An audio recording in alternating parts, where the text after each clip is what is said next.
Ang isa sa pinaka-kinahumalingang laro nating mga Pilipino ay ang basketball. Ating sama-samang kilalanin ang mga NBA na may mga dugong Pinoy naman pala. Si Nate Robinson. Ipinanganak ng ika-31 ng Mayo ng taong 1984. Ito ay sa Seattle, sa Washington. Sa taas na 5'9", una itong pumasok sa draft ng NBA ng taong 2005 sa round 1 at ang ika-21 na napili sa pangkalahatan. Sa ngayon siya ay kabilang sa kupunan ng Boston Celtic. Ayon sa panayam na nakuha ni Nate ang dugong Pilipino dahil Pinoy ang lolo niya. Amerikano man ang nasyonalidad nito, ayon mismo sa kanya na hindi niya nalilimutan na Pilipino pa rin ang bahagi ng dugo na sa kanya ay nananalaytay. Si DJ Mitchell. Ipinanganak ng ika-12 ng Marso ng taong 1997 sa Melbourne, sa Australia. Sa taas na 6'8", una nitong ipinamalas ang angking galing pagdating sa liga ng basketball nang ito ay maglaro sa kupunan ng Hartford Hawks. Ito ay sa American East Coast Conference. Naigsalang si DJ sa 2022 NBA Draft. Sa ngayon, si DJ ay 26 na taong gulang pa lamang at talaga namang isa sa malamang ay masisilayan sa mga susunod na NBA season. Si Kihei Clark. Ipinanganak ng ika-25 ng January ng taong 2000. Ito ay sa Tarzania, sa Los Angeles, sa bansa ng Amerika. Sa taas na 5'10", ito ngayon ay kasama sa kupunan ng Utah Jazz. Dugong Pinoy ang nananalaytay kay Kihi dahil ang ina nito na si Sharon ay Pilipina na tubong Ilocos. Kalaunan sila ay lumipat naman sa Hawaii. Kasama ni Kihi ang dalawang kapatid nitong lalaki na si Nalo at si Shaka. Si Kihi ngayon ay 23 taong gulang pa lamang.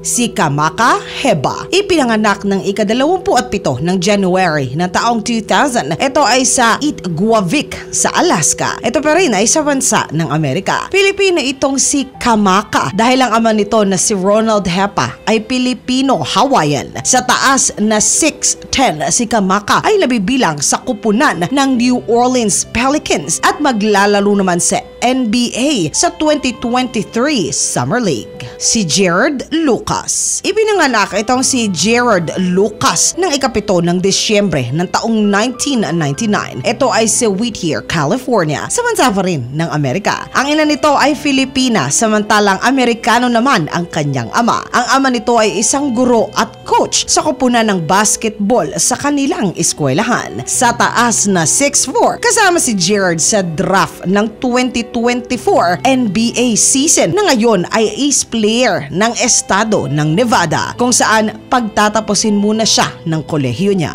Si Ron Harper Jr. Ipinanganak ng ika-12 ng Abril ng taong 2000. Ito ay sa Peterson, New Jersey. Ang ama ni Ron Harper ay dating ace player nang ito ay nasa kolehiyo pa. At 15 taon na naging NBA player at ilang beses na rin na nakapasok sa kampyonato. Ang ina naman nito na si Maria Pizarro ay isang Pilipina at dati na rin naman lalaro ng basketball nang ito ay nasa kolehiyo pa. Ito ay sa kupunan din ng New Orleans bago ito ay nag-focus sa kanyang pamilya at nagpasya na maging ganap na guro sa eskwelahan. Sa taas niya na 6'6", si Ron Harper Jr. ay kabilang na sa kupunan ng Toronto Raptors. Si Josh Pierre Lewis. Ipinanganak ng ika-8 ng Marso ng taong 2001.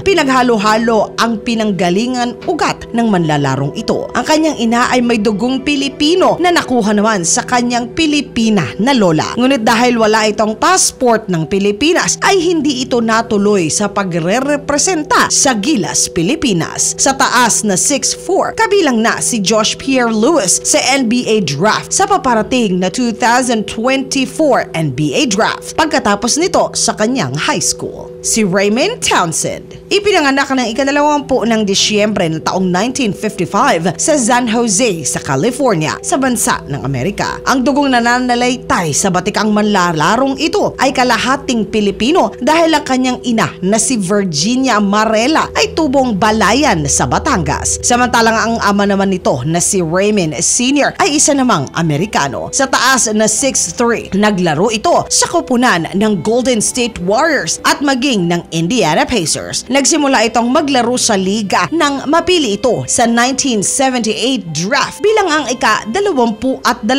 na overall pick nila. Si Jalen Green. Ipinanganak ng ika-9 ng Pebrero ng taong 2022 sa Merced sa California sa Amerika. Ang ina nito na si Bri Puruganan ay kalahating Pilipino. Samantalang purong Pilipino naman ang lolo nito, si Jalen. Ang ama na nagpalaki kay Jalen ay dating NBA player na. Sa taas na 6'4", si Jalen ay kabilang sa grupo ng Houston Rockets. Nakuha ito sa 2021 Round 1 bilang ang second sa overall top picks. Si Jordan Clarkson. Ipinanganak si Jordan Taylor Clarkson ng ika-7 ng June ng taong 1992. Ito ay sa Tampa, Florida, sa bansa pa rin ng Amerika. At dahil may dugong Pilipino ang ina nito na si Annette Tulao, nakakuha ng Filipino passport itong si Jordan na nagbigay naman sa kanya ng kakayahan bilang irepresenta ang Pilipinas sa larangan ng palakasan ng basketball. Ang taas niya ay 6'4". Nakuha ito sa NBA draft ng taong 2014 bilang ang ika-46 na pick ng overall. Siya ay galing sa kupunan ng Utah Jazz sa NBA. Mga katinagalo ko, sino po ang pinakapaborito nyo na NBA player? Isulat po ang inyong sagot sa comment section sa ilalim upang sama-sama naman po na ito ay ating basahin. Mga katinagalo ko, maraming salamat po sa pagsama ninyo sa segment natin sa araw na ito.